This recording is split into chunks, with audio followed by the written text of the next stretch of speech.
नमस्कार। मैं हूं मनोज कुमार। आज मेरे साथ हैं दो प्रोफेशनल, विजय पवार और अनूप शर्मा जी। अनूप शर्मा जी, आज की जो स्थिति है मार्केट की, जिसमें महंगाई बहुत ज्यादा है और लोग जो है मुश्किल से अपना जीवन यापन कर पा रहे हैं, तो आपको ऐसा क्या लगता है कि मार्केट की ओवरऑल स्थिति क्या है? लोग परेशान क्यों हैं? इसके बारे में आपसे जानना चाहूंगा। मनोज जी, एक तो मेन मुद्दा है महंगाई का। तो इसमें सरकारें आती है जाती है, उसके ऊपर कोई ध्यान नहीं देता है।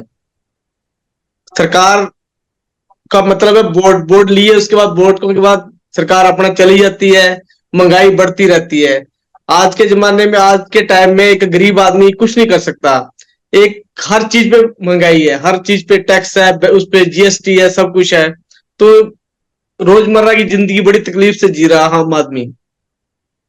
तो इसके लिए तो सरकार ही कुछ कर सकती है।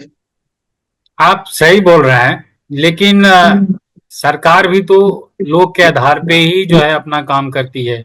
अगर सरकार को, जैसे कि हमारे समाज में कोई महामारी आती है, जैसे कोरोना आया था, तो सरकार ने युद्ध स्तर पर काम करके कोरोना पे काबू करने के लिए बहुत से प्रयास किए। तो आपको ऐसा लगता है कि सरकार को भी ये समझना चाहिए कि महंगाई एक बहुत बड़ी इशू है। महंगाई के कारण अगर शिक्षा की अगर हम बात करें, खाना की अगर हम बात करें, या कोई डेवलपमेंट की बात करें, तो लोगों को बहुत परेशानी हो रही है। अभी देखिए हरियाणा में इलेक्शन हो रहा है। अगर लोग मन बना ले कि हमको वोट उन्हीं को देना है जो महंगाई पे काम करे, और अगर कोई भी रिप्रेजेंटेटिव अगर वोट मांगने के लिए आता है, तो उनको सुनिश्चित कराए कि अगर वो जब सरकार में आएगी तो महंगाई को लेकर के वो काम करेगी। तो आपको लगता है कि लोगों को भी इस तरह का एक अभियान चलाना चाहिए ताकि जो भी गवर्नमेंट में बैठे वो महंगाई पे ज्यादा काम कर सके? मनोज जी, सरकार तो 5 साल के बाद चेंज होनी चाहिए। कोई भी सरकार हो, चाहे बीजेपी हो कांग्रेस, आप किसी को भी सपोर्ट मत करो, परमानेंट किसी को मत रखो। अगर सरकार चेंज होगी सब कुछ चेंज हो जाएगा। महंगाई भी चेंज होगी, सारे मुद्दे चेंज होंगे। ठीक है ना। ये जो एक सरकार, अगर 10 साल के लिए एक सरकार लगातार बनती है तो वो किसी एक चीज को सपोर्ट नहीं करती है। वो जैसे हमारे आड़ती होते हैं, लाला होते हैं, उन लोगों को, जो बड़े बड़े इंडस्ट्रियल होते हैं, उनको जो फोकस करती है ज्यादा। तो इसलिए सरकार हर 5 साल के बाद चेंज होनी चाहिए, कोई भी हो, चाहे हरियाणा में हो, चाहे हिमाचल में हो, चाहे और सेंट्रल गवर्नमेंट की चेंज हो, सरकार हो। विजय जी, सरकार मैं चेंज आपसे होगी ये तो सारे मुद्दे, सरकार अगर चेंज होगी तो सारे मुद्दे सही होंगे सर। इसका मतलब ये है, आप ये बोलना चाह रहे हैं कि लोगों को अल्टरनेट गवर्नमेंट पे फोकस करना चाहिए। जिस तरह से अगर हिमाचल प्रदेश की अगर बात करें, तो प्रत्येक 5 साल में सरकार चेंज होती है, और जी। ऐसा भी देखा जाता है कि डेवलपमेंट का एक बहुत बड़ा एक अच्छा साधन माना जाता है। अगर साउथ इंडिया की अगर हम बात करें, चाहे आप तमिलनाडु की अगर बात करें, कर्नाटक की अगर बात करें, ये सब डेवलप स्टेट में आता है। और यहाँ पे ये देखा जाता है कि एवरी 5 ईयर्स में गवर्नमेंट चेंज होता है, और गवर्नमेंट जो भी आती है वो नए नए वादे करते हैं, नए नए स्कीम्स लाते हैं, इससे आम आदमी को फायदा होता है। विजय जी, मैं आपसे ये जानना चाहूंगा कि 5 साल पहले जो भी आईटी सेक्टर में जो महंगाई था, अगर कंप्यूटर ले लीजिए या कंप्यूटर रिलेटेड जो भी इक्विपमेंट्स हो, तो कितना अंतर आपको लग रहा है कि अगर 5 साल पहले कोई भी सामान कंप्यूटर रिलेटेड था, अगर उसका दाम 20,000 था या 25,000 था, अभी मार्केट के आधार पे वो कितना उसका वैल्यू है आपके आधार रेट तो सर बहुत बढ़ गए हैं आईटी सेक्टर में। और जो पार्ट्स हैं काफी कॉस्टली आ रहे हैं। तो लोगों में बहुत दिक्कत होती है। लोग कुछ भी रिपेयर कराते हैं, फिर उस कॉस्टली पड़ जाता है, लोगों को बहुत प्रॉब्लम होती है उसमें। पे? एक सरकार जो है कंप्यूटर लिटरेसी पे ज्यादा ध्यान दे रही है, तो आपको ऐसा लगता है कि आम आदमी भी लैपटॉप कंप्यूटर ले सके और यूज कर सके? आजकल एक ट्रेंड चला हुआ है कि ऑनलाइन एजुकेशन पे सरकार फोकस कर रही है। चाहे आप ऑनलाइन आप वर्क फ्रॉम होम भी आजकल प्रचलित हो गया है। तो आपको ऐसा लगता है कि सरकार को इस पे स्पेशली ध्यान देना चाहिए कि कंप्यूटर हो, लैपटॉप हो, इंटरनेट हो, इस पे कम रेट रखे ताकि आम आदमी को फायदा हो सके? रेट तो सर कम हो नहीं रहे, बढ़ ही रहे हैं रेट तो। इसका और क्या आपको जिस लगता है हिसाब से कि आईटी सेक्टर। हाँ जी, बोलिए बोलिए। आपको ऐसा लगता है कि आम आदमी को एक प्रेशर ग्रुप के रूप में आगे आना चाहिए ताकि सरकार पे दबाव बना सके और प्रत्येक इलेक्शन में, और जो भी आम आदमी का जो जरूरत है उस पे सरकार ध्यान दे। हाँ जरूर सर, ध्यान होना चाहिए, आईटी सेक्टर में खास करके ध्यान होना चाहिए। ये आम आदमी के रीच के बाहर की बात है, आप ये मानना चाह रहे हैं, ये बोलना चाह रहे हैं? नहीं सर, अभी इतना भी नहीं है कि रीच के बाहर है। हर किसी के घर में आजकल आईटी इक्विपमेंट है ही है। इतनी भी महंगाई नहीं है आईटी इक्विपमेंट में, बट बूम तो कर ही रहा है आईटी इक्विपमेंट, रेट तो बढ़ ही रहे हैं। अच्छा, पर अगर लोगों की आईटी मजबूरियां हैं, आईटी लोगों में सेक्टर मजबूरियां है, लोगों को खरीदने। अभी के अगर हम बात करें तो बच्चे का एक ख्वाब होता है कि मैं इंजीनियरिंग करूं, बीटेक करूं। तो आपको ऐसा लग रहा है कि ये सेक्टर जो है, आईटी सेक्टर, ये बूम कर रहा है और इसमें जॉब का बहुत संभावना है? नहीं सर, आजकल जब से एआई सिस्टम आया है तब से जॉब में बहुत फर्क पड़ा है। जॉब डाउन ही गई है, अप नहीं गई। तो बहुत सारी जॉब मतलब। आने वाले समय में आर्टिफिशियल इंटेलिजेंस का एरा आने वाला है, आप ये बोलना चाह रहे हैं? Yes yes yes. आप ये बोलना चाह रहे हैं यूथ को कि अगर आप अपना करियर बनाना चाहते हैं तो कंप्यूटर रिलेटेड जो भी कोर्स हो वो कीजिए, उसके साथ साथ आर्टिफिशियल इंटेलिजेंस पे भी ध्यान दीजिए। यस अनूप जी, अब ये बताएं कि सरकार चेंज क्यों नहीं हो पाता है? लोग तो परेशान है ही, उसके बावजूद भी अगर आप सेंटर की अगर हम बात करें तो पिछले 10 साल से भारतीय जनता पार्टी की सरकार रही है और इस बार भी जो है भारतीय जनता पार्टी की सरकार केंद्र में है। तो अगर महंगाई है और बेरोजगारी है, यूथ परेशान है, किसान परेशान है, अगर क्राइम की अगर हम बात करें तो महिलाओं के खिलाफ क्राइम भी बढ़ रहा है, तो और वो खाना की अगर हम बात करें, महंगाई की अगर बात करें, तो ये वोट के रूप में परिणत क्यों नहीं हो पा रहा है? आपको ऐसा क्या लग रहा है? सर वो तो चेंज हो सकता है, पर अभी इलेक्शन से पहले जो हमारा अयोध्या का मामला था, रामलला आएंगे, राम जी को वहां पे विराजमान करा, तो हिंदू हिंदू की कितनी परसेंट आता है हमारे पास? 60% हिंदू वोट है। तो देश में अनपढ़ता ज्यादा है। लोग बोलते हैं कि भगवान आएंगे तो सब कुछ करेंगे। भगवान इस कल युग में भगवान थोड़ी आएंगे, ठीक है ना। उस वजह से भी वोट बैंक बनता है। कोई सरकार आती है, अपना एक वो दूसरा धर्म का मुद्दा ले लेती है, धर्म के मुद्दे से आड़ से उसकी सरकार बन जाती है। अब इस बार बीजेपी जो आई है, एक वो हिंदू धर्म के चक्कर में आ गई, दोबारा वापस आ गई है। हमें ये मतलब है कि बीजेपी क्यों आई। सरकार कोई भी आए, सरकार कोई भी जाए, काम होना चाहिए। अब देखो, देश में लड़कियों के साथ बलात्कार होते हैं, जो भी मुद्दा है, ये भी अब कलकत्ता का मुद्दा देख लो। डर नहीं है किसी को, डर होना चाहिए, सरकार का डर होना चाहिए। अगला सोचता है मेरे पास पैसा, मेरा सारा क्राइम खत्म हो जाएगा, तो इसलिए ये बढ़ते जा रहे हैं। एक हमारे देश में कोई भी केस है, उसको केस को चलते चलते इतने साल लग जाते हैं कि वो बंदा जेल में ही दम तोड़ देता है। सरकार क्या करेगी? उसमें केस लटकता रहता है। किसी को डर तो तभी होगा कि एट ए टाइम उसको 2-4 महीने के अंदर किसी ने क्राइम करा है तो 2 महीने के अंदर उसका फाइनल हो। जो भी रिपोर्ट है, सीबीआई ये वे दुनिया करके सब चलते रहते हैं, तो जो वो बंदा तो जेल में ही खत्म हो जाता है, उसके उसके ऊपर कोई होता ही नहीं। अगर सरकार अच्छी होगी तो 2 महीने के अंदर उसको सजा हो, फांसी की सजा हो, जो भी हो, तो डर होना चाहिए ना किसी चीज का। तो सरकार अच्छी होगी तभी होगा, तभी क्राइम बड़े कम होएगा।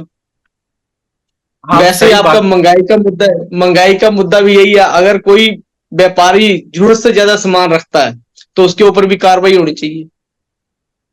कार्रवाई होगी तभी होएगा ना, महंगाई भी तभी कम होगी। सरकार क्या करती है, अपना वोट बैंक लेके साइड में हो जाती है, उसका कोई ध्यान नहीं देता है, ये आपका ये चलता रहता है। मानना है कि अल्टीमेटली जो है लोगों पे ही डिपेंड करता है कि वो सरकार कैसा लाए और वो सरकार पे किस तरह अनपढ़ता से। सर, मेन तो है कि हमारे देश में अभी भी एजुकेशन नहीं है। एजुकेशन अभी भी हमारे देश में कुछ नहीं है। सरकारें जो भी बोले, सरकार, मोदी सरकार जो भी बोलती है कि बड़े बड़े डंके बजाती है, हमने ये करा वो करा, कुछ नहीं करा। ग्राउंड लेवल में कुछ नहीं हुआ है। एक पुल या बड़े बड़ी बिल्डिंगें बना देने से समस्या हल नहीं होती है। जब बड़ी बड़ी सड़कें बनाने जैसे समझे, और जो सड़कें हैं हमारी, उसी को अगर आप रिपेयर करो बढ़िया ढंग से, सब कुछ चलता है। आप बड़ी बड़ी सड़कें का बना देते हो, पुल बना देते हो, फ्लाईओवर बना देते हो, उससे कोई समस्या हल नहीं होने वाली है आपकी। अच्छा, ठीक है ना अगर आपके मन में कोई क्वेश्चन है तो आप पूछ सकते हैं। मनोज जी? बस हम यही चाहते हैं कि हमारा देश अच्छी तरक्की करे और जो भी सरकार आए अच्छा काम करे। तो यही संदेश आपको मीडिया को देना चाहिए। देखिए मीडिया बोलता नहीं है सर।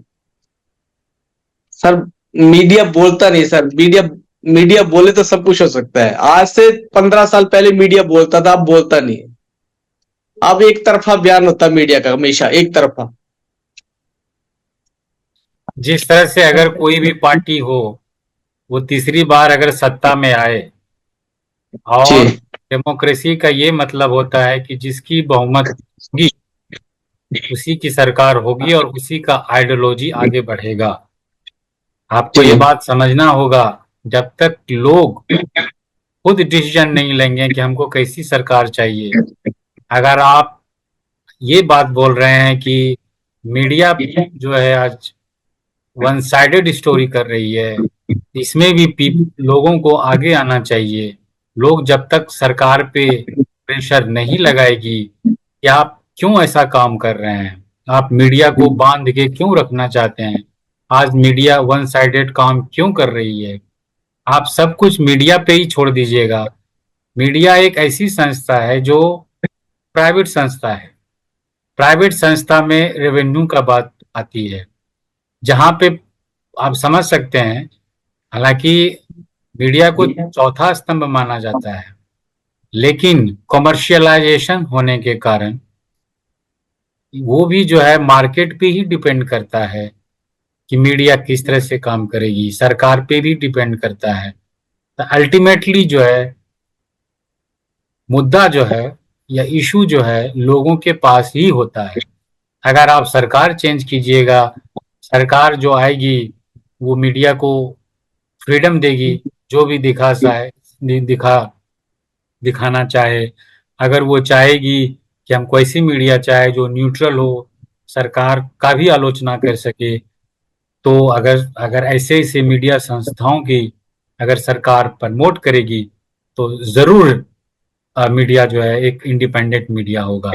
तो अल्टीमेटली जो है लोगों के हाथ में ही एक बहुत बड़ी ताकत होती है कि कोई भी संस्था को आप कैसे चलाते हैं। तो जो भी सेंटर गम आप देख लीजिए, जब पिछले 10 साल से 12 साल से 11 साल से ये बात आ रही है कि मीडिया जो है वन साइडेड स्टोरी कर रही है, उसके बावजूद भी लोग जो है एक ही पार्टी को सरकार में ला रही है।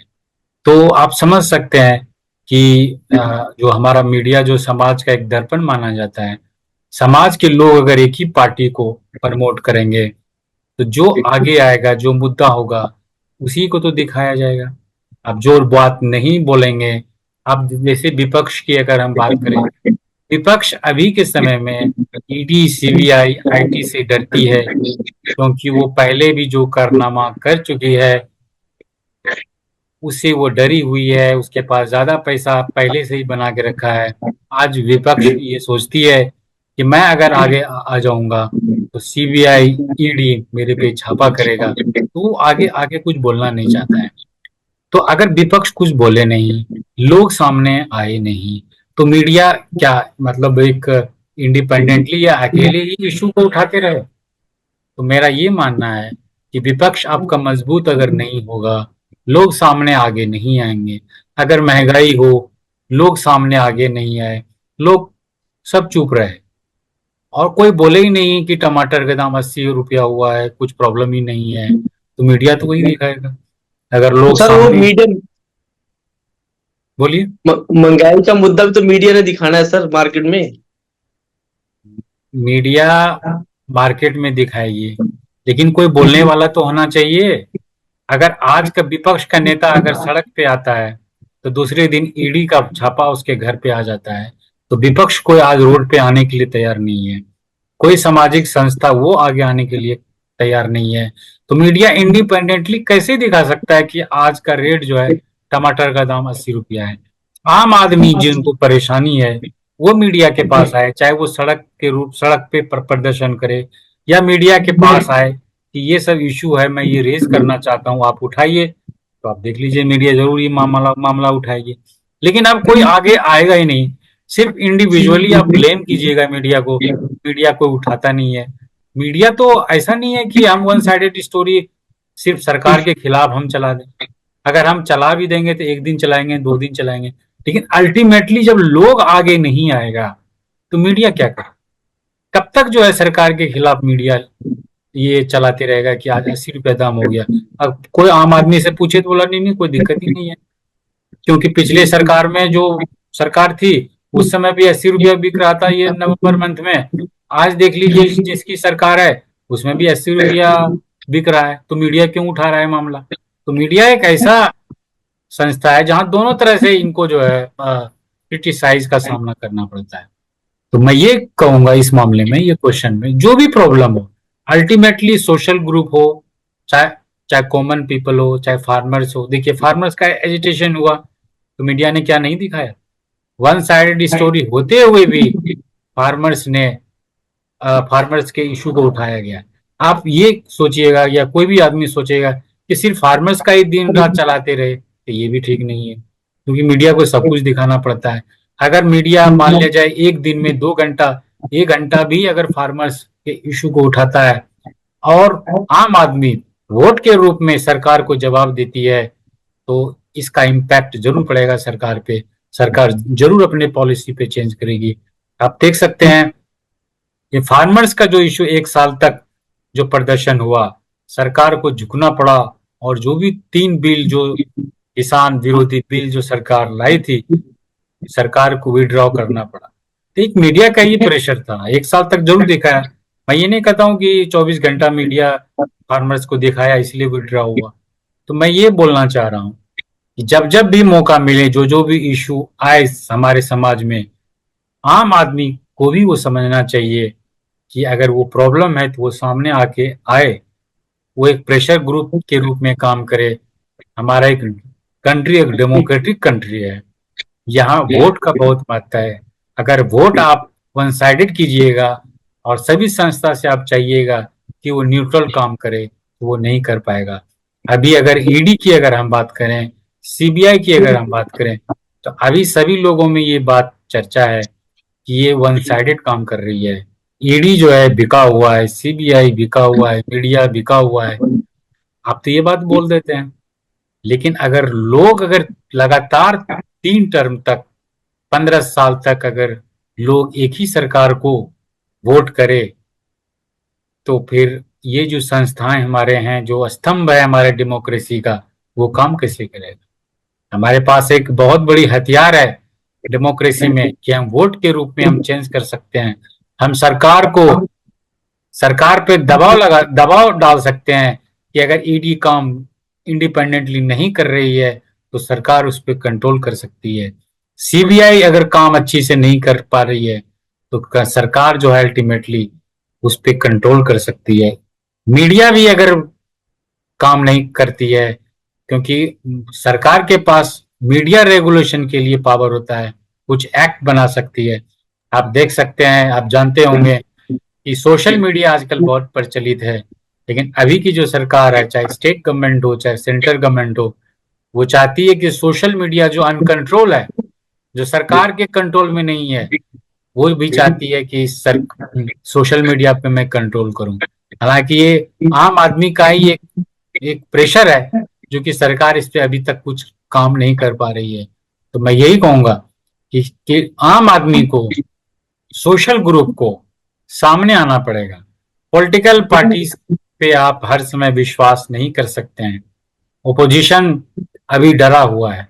ओपोजिशन सोच रहा है कि आज मैं कुछ करूं तो कल हमारे पे सीबीआई का रेड हो जाएगा, ईडी का रेड हो जाएगा। हालांकि एक अच्छी बात है कि राहुल गांधी ने पार्लियामेंट में कहा कि मैं किसी से डरता नहीं हूं, डरो मत। उन्होंने शिव भगवान का फोटो दिखाया, हालांकि पूरा फोटो नहीं दिखाया गया, लेकिन उन्होंने एक संदेश दिया कि शिव भगवान किसी से डरता नहीं है, हम लोग को भी डरना नहीं चाहिए। सरकार किसी का भी हो, अगर कोई गलत काम हो रहा है तो सामना जरूर करना चाहिए। तो मैं यही कहूंगा कि किसी को ब्लेम करना, आम आदमी को किसी को ब्लेम नहीं करना चाहिए। कोई संस्था को ब्लेम नहीं करना चाहिए। आपके पास एक वोट का एक ऐसा राइट है कि आप सरकार को उखाड़ फेंक सकते हैं। तो आप एक सोशल ग्रुप बनाइए। अगर आपको ऐसा लग रहा है कि महंगाई पे सरकार काम कुछ नहीं कर रही है, आपने देखा कि राम मंदिर एक बहुत बड़ी इशू सरकार, केंद्र सरकार चाहे बीजेपी सरकार बनाने के लिए सोच रही थी कि राम मंदिर बनेगा तो उनको वोट मिलेगा, लेकिन अयोध्या में आपने देख लिया कि बीजेपी को वहां हार का सामना करना पड़ा। तो हमारा डेमोक्रेसी एक वाइब्रेंट डेमोक्रेसी है। लोग को सामने आना पड़ेगा। अगर आपको कुछ परेशानी है तो आप आगे आइए, सभी सिस्टम ठीक हो जाएगा। आपको लग रहा है कि सरकार को लोगों को इसी तरह की बात सोचना चाहिए? जी जी मनोज जी, बिल्कुल आपने सर। सही कहा, यही सोचना चाहिए। अगर पब्लिक को भी आगे आना चाहिए। अगर आप वोट करते हो तो आपको बोलना भी चाहिए। वोट बोलने के साथ, अब वोट के साथ आपका बोलने का भी अधिकार है, राइट बनता है। आजकल तो सोशल मीडिया सब कुछ है, हालांकि सोशल मीडिया काफी आगे बढ़ा है, तो देखते हैं। देखिए, इम्पैक्ट तो पड़ता ही है। आप देख लीजिए इम्पैक्ट, जैसे फार्मर्स एजिटेशन हुआ तो सरकार को झुकना ही पड़ा। जब लोग सड़क पे आएंगे और वो मामला जेन्युइन होगा तो सरकार को झुकना पड़ता है, और सरकार झुकी, केंद्र सरकार झुकी। ईडी, सीबीआई पे आज सुप्रीम कोर्ट का भी कमेंट आने लगा कि आप इंडिपेंडेंट काम कीजिए। आप हर समय पॉलिटिकल इशू को टारगेट करके क्यों करते हैं? आपका इतिहास इस तरह से रहा है कि सिर्फ अपोजिशन वाले को ही आप जेल भेजते हैं। तो आप अपना सुधारिए, अपना कंडक्ट सुधारिए, ताकि लोगों में एक फेथ हो। जो इंडिपेंडेंट एजेंसी माना जा रहा है उसको आप बरकरार रखिए, मेंटेन कीजिए। आपको पता होगा कि 2010 की अगर हम बात करें, 11-12 की अगर बात करें, तो सुप्रीम कोर्ट ने कहा था कि सीबीआई एक पिंजड़े में कैद है, पिंजड़े में कैद तोता की तरह है। तो आम आदमी ने इसको बहुत बड़ा इशू बनाया था, और 2014 में कांग्रेस की सरकार गिरी। उस समय 2G 3G का भी एक बहुत बड़ा मुद्दा था। ये मुद्दा भी सरकार, लोगों ने बहुत बखूबी अपने वोट के रूप में जवाब दिया और सरकार गिरी। तो हम लोग को समझना चाहिए, एक अवेयरनेस जरूर फैलाना चाहिए लोगों में कि आपके पास बहुत बड़ा ताकत है, वो वोट का ताकत है। डेमोक्रेसी में वोट का बखूबी आप यूज कीजिए और आगे बढ़िए। इससे जो है हमारे देश का उन्नति होगा और हम लोग अच्छा काम कर पाएंगे। Thank you. आप लोगों से वार्ता थैंक यू सर, करके थैंक यू, बहुत अच्छा थैंक यू। लगा, और मुझे ऐसा लगता है कि हमारे श्रोताओं को भी जो वार्ता हुई इससे कुछ लाभ मिलेगा। धन्यवाद।